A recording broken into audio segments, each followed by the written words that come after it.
Krishna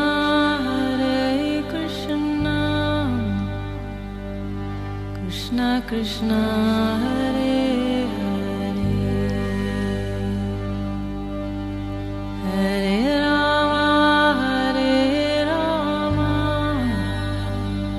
Rama Rama Hare Hare। Radio Manav Rachna 107.8 FM सुन रहे हैं आप। मैं हूं शादाब, आपके साथ कार्यक्रम आत्मदर्शन में। और आज हमारे साथ एक बार फिर से स्टूडियो में मौजूद हैं राग लेखा दासी जी, चरण आश्रित श्री श्री मद भक्ति वेदांत नारायण गोस्वामी महाराज जी की शिष्या। राग लेखा दासी जी, आपका बहुत बहुत स्वागत है एक बार फिर से कार्यक्रम आत्मदर्शन में। हरे कृष्ण। अपने पिछले हफ्ते प्रोग्राम में हमने बात की थी वेणु गीत के बारे में, अध्याय नंबर 11, और इसके श्लोक नंबर हम 6 और 7 के पिछले एपिसोड में बात कर चुके हैं। अब आपसे जानना चाहेंगे श्लोक नंबर 8 और 9 में, जिस तरह श्लोक नंबर 6 और 7 में हमने जाना कि प्रेम की परिभाषा क्या है, रिश्तों का मतलब क्या है, तो आज आप श्लोक नंबर 8 के माध्यम से हमारे सभी श्रोताओं को क्या बताना चाहेंगी? श्लोक नंबर 8 वेणु गीत का जो है, उसमें कृष्ण का वेश का रूप का वर्णन किया गया है। तो बता रहे, च्यूत प्रबाल बरहस बकोत्पलाब्ज मालानुप्रक्त परिधान विचित्र वेशो मध्य विरेज तुरलम पशुपाल गोष्ठ्यम रंगे यथा नटवरो कच गाय मानो। तो इसमें च्यूत प्रवाल मतलब माने जो आम के नए नए पत्ते होते हैं, थोड़े लाल लाल होते हैं, तो वो कृष्ण ने अपने पगड़ी में धारण किए हैं। और बरहस माने मोर पंख लगाया हुआ है, और उत्पलाब्ज माने कमल के वो फूल लगाए हुए हैं, और पत्ते लगाए हुए हैं मोर के। और इस तरह से उन्होंने क्या है, मालानुप्रक्त परिधानो मतलब बड़ी सुंदर 5 रंग की माला पहनी है ना, और जिसमें तुलसी मंजरी और तुलसी आदि इकट्ठे हुए हैं, और अलग अलग रंगों की माला है, और बड़ा परिधान, बड़ा सुंदर विचित्र वेश धारण किया है। तो कहते हैं कि ऐसा वेश जो सारे ब्रज को अट्रैक्ट करता है। तो सारे सुबह ब्रज में सब 2 लाइन बना के खड़े हो जाते हैं और कृष्ण का वेश और उनका सुंदर रूप को निहारते रहते हैं। एस्टॉनिशिंग। जैसे अगर कभी हम कोई चीज़ देखें, बड़ा सुंदर कोई व्यक्ति देखें, तो सोचे ओ कितना सुंदर है ना। तो वो उनके रूप को निहारने के लिए दोनों तरफ खड़े, जबकि उन्हीं के घरों में रहते हैं, पर वो इतने सुंदर हैं कि उनका जब वो वेणु बजाते हैं, त्रिभंग ललित खड़े हो जाते हैं, तो उनका रूप निहारने के लिए पूरा ब्रज वहाँ पे आ जाता है। कोई पेड़ पे चढ़ जाता है, कोई अट्टारी पे चढ़ जाता है, छत पे चढ़ जाता है, कोई कहीं पे कोई कहीं पे, और उनको बस रूप को निहारते रहते हैं। तो मध्य विरेज तुरलम पशुपाल गोष्ठ्यम, तो जो कृष्ण गौचारण करते करते जा रहे हैं, गैयाओं को लेके जा रहे हैं, और बीच में उनके पीछे भी सखा है, छोटे वाले सखा, और उनके समवयस माने सेम एज के, और आगे उनके बलराम जी और जो बड़े वाले वयस के सखा है वो लोग हैं, और उनके बीच में वो विराज रहे हैं, उनके बीच में सुशोभित हैं। और रंगे यथा नटवरों कोच गाए मानो, वो लोग गान करते, नृत्य करते, वाद्य बजाते बजाते जा रहे हैं। वाद्य क्या है? वाद्य मीन्स इंस्ट्रूमेंट। तो इंस्ट्रूमेंट उनका है कि गाय का सींग से वो शिंगा बजाते हैं। बलराम जी गाय का सींग को उखाड़ लिया, उसको सोने में मडवा लिया, तो बलराम जी अपने कमर के फिटे में उसको लगा के चलते हैं, तो उसको बजाते हैं, बड़ी सुंदर ध्वनि होती है। कृष्ण वेणु बजाते हैं। तो ये है उनके वाद्य। और जो गा रहे हैं, जितने सखा हैं, वो अपने हाथ ऊपर उठा के कृष्ण का यशोगान कर रहे हैं कि कृष्ण ने तो ये लीला की थी, कृष्ण ने कालिया को मारा था, कृष्ण ने गिरिराज धारण किया था, अन्य अन्य जो उन्होंने लीलाएं करी है, सबका गान करते जा रहे हैं, सिंगिंग। और ऐसा लगता है जैसे मान लो कोई स्टेज एक्टर है, नटवर। तो स्टेज कोई एक्टर होते तो बड़ा बन ठन के आता है और पूरा अपना परफॉर्म करता है, तो लोग उससे बड़े अट्रैक्ट होते हैं। तो ऐसे कृष्ण भी बिल्कुल स्टेज एक्टर की तरह चल रहे हैं कि बिल्कुल सज धज के, पीताम्बर पहन के, पीला धोती पहन के, लाल रंग का कुर्ता पहन के, और मोर पंख लगा के, और आम के पल्लव लगाए हुए हैं, कमल के फूल लगाए हुए हैं, कानों में मकर कुंडल पहने हुए हैं, तरह, और गले में वैजंती माला पहनी हुई है, हाथों में बलय, बाजू में बाजूबंद, तरह तरह के मालाएं, मणि मालाएं, मोती की मालाएं, अन्य अन्य रत्नों की माला, हीरे की माला, इस तरह से पहनकर और बिल्कुल एक अद्भुत एस्टॉनिशिंग वेश बनाकर। कृष्ण तो बहुत सुंदर है, कहते हैं उनको भूषण भूषणानाम मतलब यदि वो भूषण धारण करते, आभूषण, तो आभूषण उनकी शरीर की प्रभा से सुशोभित हो जाते हैं। अब नॉर्मली इस जगत में हम देखते हैं कि जो आभूषण पहने जाते हैं वो हमें अपने सौंदर्य का वर्धन करने के लिए पहनते हैं, किंतु कृष्ण के केस में जो आभूषण है वो सुंदर हो जाते हैं उनकी शरीर में पहनने से, इतने सुंदर उनका वो है।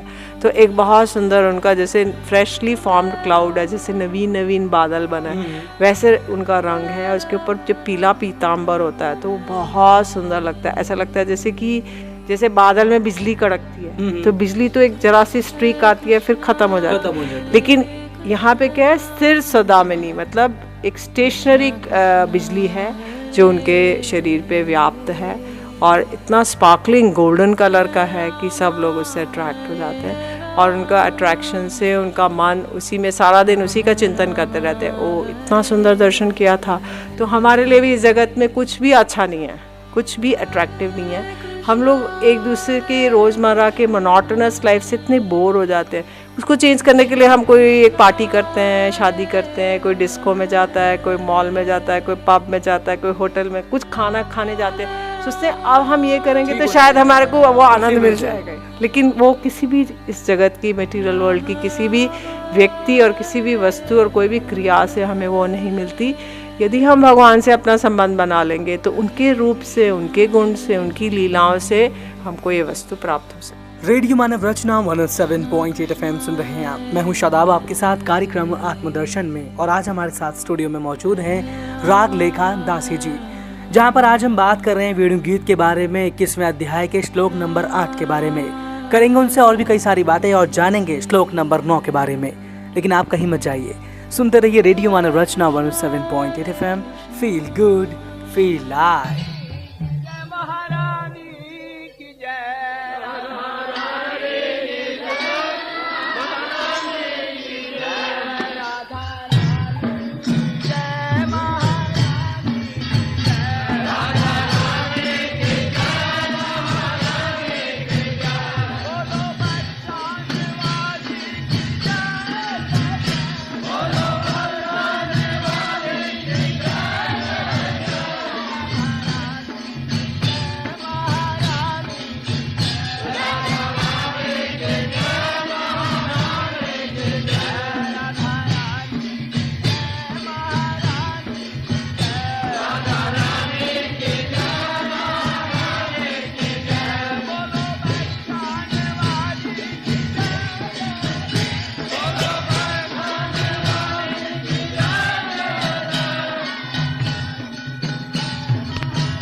Krishna Krishna Hare Hare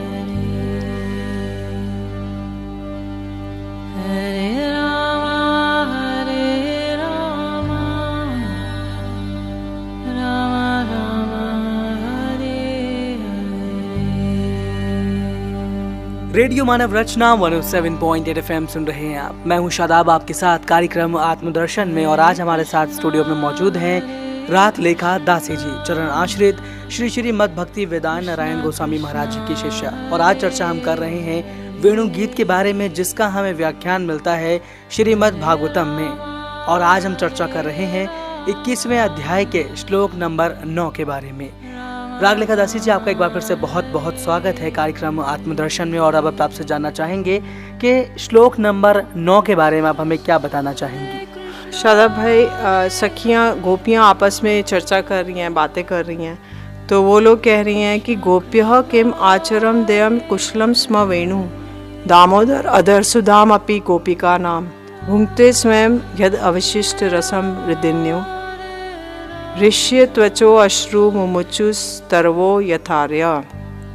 बोल रही हैं कि अरे सखी, तुम ये बता सकती हो कि ये वेणु ने क्या ऐसा दान पुण्य तपस्या की है, योग किया है कि ये श्याम सुंदर के अधर पे उसका अधर सुधा का पान करता रहता है निरंतर। कहते ये जो वेणु है ये तो एक नीरज बांस का टुकड़ा है। कोई एक अगर बांस का पेड़ है, उसमें से कुछ काटेंगे एक टुकड़ा तो उसके अंदर छिद्र कर देंगे तो वेणु बच जाएगा। तो अब ये इसने क्या तपस्या की है जो श्याम सुंदर के इतने अधर पे लगा हुआ है और उनकी अधर सुधा का पान करता है, क्योंकि वो वेणु में पूरा अपना वो रस फूकते हैं तब जाके वेणु बजता है। तो बोलते हैं ये वेणु ने आखिर ऐसा क्या किया है, हमें भी पता चले। तो हमारे ये जो गोपी जन्म है, इससे श्रेष्ठ तो ये वेणु जन्म है, क्योंकि वेणु कृष्ण के अधर से लगा हुआ है और इतना रस आस्वादन कर रहा है। हमारा जीवन तो व्यर्थ है ये सखी, अगर हम मर जाएं तो हम अगले जन्म में वेणु ये बांस का वृक्ष बन के हम पैदा होंगे। कम से कम हम कृष्ण के समीप तो रह सकेंगे। अभी तो हम गोपी जन्म लिया है, तो हमारे गुरुजन हैं, हम कृष्ण से मिलना चाहती हैं, पर वो लोग कहते हैं कि अरे मत जाओ, तुम क्या करोगी, जंगल में क्यों जा रही हो। तो हम लोग के लिए कितनी बाधाएं हैं, तो हमारा व्यर्थ है।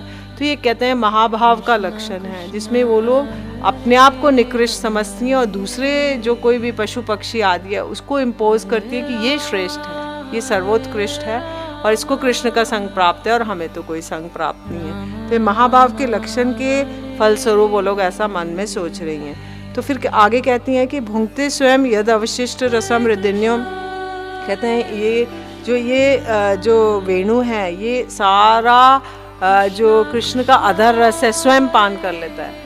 और सब गोपियों को कहता है कि अरे देखो गोपियों, तुम्हारा जो अधिकार था वो मैंने ले लिया, और ठेंगा दिखा दिखा के करता है और इसका पेट ही नहीं भरता है। और ये जो है इसने सारा गंगा यमुना और जो मानसी गंगा है उसका रस पान करके सारे बांस के वृक्ष बढ़े थे। तो उसमें जो ये नदियां हैं वो लोग सोचनी है कि अरे देखो हमारा जो कुल का ये था, कितना इसका सौभाग्य है। तो वो लोग एकदम रोमांचित हो रहे हैं और उनके जो नदियों में कमल के फूल खिल रहे हैं। और जो वृक्ष हैं वो लोग क्या कर रहे हैं कि उनके अश्रुधारा बह रहे हैं। जो वृक्षों में गोंद या क्या एक रस निकलता है तो वो है उनकी अश्रुधारा। तो वो लोग बड़े पुलकित हो रहे हैं, पुलक से उनके सारे जो वो हैं पुष्प आदि खिल रहे हैं। और वो लोग सोच रहे हैं कि अरे देखो हमारा जो कुल का एक दीपक है, यदि किसी के कुल में कोई एक अच्छा बच्चा निकलता है, बड़ा पढ़ता लिखता है, बड़ा अच्छा वो बनता है, डेजिग्नेशन पे आता है, तो वो बड़े प्रसन्न होता है कुल के लोग। तो ऐसे ही वृक्ष लोग सोच रहे हैं, बांस के जो वृक्ष हैं वो लोग सोच रहे हैं अरे हमारे देखो कुल का एक जो टुकड़ा था वो वेणु बन के और कृष्ण के अधर से लगा हुआ है। तो इस आनंद से वो लोग उनके पुलक हो रहे हैं, उनका अश्रुधारा बह रही है। तो इससे गोपियाँ कह रही है कि अहो देखो ये क्या बात है कि ये जो वेणु है इसके इतना सौभाग्य कैसे हो गया, हमारा सौभाग्य तो ऐसा नहीं हो पाया। तो हम लोग हे विधाता तुमने ऐसा हमको क्यों ऐसा जन्म दिया गोपियों का, अगर हमें ये वाला जन्म देते तो हम कितना अच्छा होता, हम लोग ऐसे रसास्वादन कर सकती। तो इस तरह से वो लोग अपने को निकृष्ट जानती हैं और दूसरा वो फिर वो कहती हैं कि देखो ये जो कृष्ण के जब वेणु वादन करते हैं तो उनके जो होठ है एकदम पके हुए बिम्बा फल के जैसे। बिम्बा फल एक बड़ा सुंदर रेड कलर का फल है जो ब्रज में ही लगता है। तो उसमें वो इतना उसको टच करेंगे तो सॉफ्ट एकदम श्रिंक हो जाएगा, श्रिवल कर जाएगा। तो ऐसे कृष्ण के जो अधर है वो बिम्बा फल के जैसे हैं। तो जब वेणु वो बजाते हैं तो उनके होठ जो अरुण होठ है पीले हो जाते हैं, मतलब सारा उन्होंने अपना रस वेणु को दे दिया। तो अब जब वो कहते हैं कि ये वेणु जो ये कृष्ण का अधर हमारी संपदा है, क्योंकि हम बाल्यकाल से हम कृष्ण की संगिनी हैं, कृष्ण को हम जानती है बाल्यकाल से। वेणु तो बाद में आया, जब से यशोदा मैया ने कृष्ण को बांधा ओखल से, तब से हम कृष्ण को जानते हैं, कृष्ण की लंगोटिया यार है। तो लेकिन ये वेणु तो बाद में आया, जब कृष्ण ने गौचारण करना शुरू कर दिया तो कृष्ण ने वेणु ले जाना शुरू कर दिया। ये तो बाद में आया, लेकिन बाद में आके भी इसने सारा हमारा अधिकार ले लिया। हाँ, और ये भयभीत भी नहीं होता, लज्जित भी नहीं होता, और हमारे को ऐसे करके स्पर्धा कराता है और कहता है कि देखो गोपियाँ तुम्हें चाहिए तो आ जाओ, ले जाओ, मैं तो उसका पान कर रहा हूँ और इसको कोई नहीं रोक सकता है। तो ललिता जी कहती हैं कि सखी आग लगे इन बासन में, कि बांस के पेड़ों में आग लग जाए, सारी रात बजती हैं, कभी भी आधी रात को बजने लगती हैं। जब हम खाना पकाती हैं तो ये बंसरी बज जाती है। तो क्या होता है कृष्ण की वेणु से क्या होता है कि लकड़ियाँ जो है बहने लगती हैं, तो हमारा खाना ही नहीं पकता है। और हमारी सास ननद आके हम पे इतना क्रोध करती हैं कि तू खाना बना रही है, ये क्या कर रही है। तो हम सखी और सारी रात बजे सांझ बजे किसी भी वक्त बज जाती है। तो इसलिए हमारा जीवन ही इतना हमारा कठिन कर दिया इस बंसरी ने। तो ये बांसों में ही आग लग जाएगी तो ना होगा बांस, ना बजेगी बांसुरी, तो कुछ भी नहीं होगा। तो सखी कितना अच्छा हो कि ये मुसीबत की जड़ ही खत्म हो जाए, इसको हम लेकर ना एक दिन छुपा देंगी। तो राधिका जी कृष्ण का बांसुरी छुपा देती हैं, एक बारी सखियाँ उनको चुरा लेती हैं बांसुरी। कृष्ण सोए हुए होते हैं वृंदावन में एक पेड़ के नीचे, तो वो लोग आकर उनकी बांसुरी चोरी करती हैं और उसको छुपा देती हैं। तब फिर इस तरह से वो लोग कृष्ण कहते हैं कि मेरी वेणु दे दो, हे श्रीमती राधिका आप मेरे को वेणु दे दो। तो कहती हैं कृष्ण मैं गैयाओं को कैसे बुलाऊंगा बिना वेणु के। तो कहती हैं मुख से गाओ गाना, हाथ से बजाओ, हाथ से ताली बजा बजा के उन्हें बुला लेना, गंगे जमने कालिंदी, और मुख से बुला लेना आवाज़ दे दे के। तो हम क्या करें, हमने तो तुम्हारी वेणु नहीं लिया। तो इस तरह से उनकी नोक झोंक चलती है और इस हास परियास चलता है और इसी के आनंद में वो लोग डूबे रहते हैं। रेडियो मानव रचना 107.8 FM सुन रहे हैं आप। मैं हूं शादाब आपके साथ कार्यक्रम आत्मदर्शन में, और आज हम चर्चा कर रहे हैं वेणु गीत के विषय में, जिसका हमें व्याख्यान मिलता है श्रीमद् भागवतम में। करेंगे रागलेखा दासी जी से और भी कई सारी बातें, लेकिन उससे पहले लेंगे एक छोटा सा ब्रेक। सुनते रहिए आत्मदर्शन मेरे यानी शादाब के साथ।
Krishna Krishna Hare Hare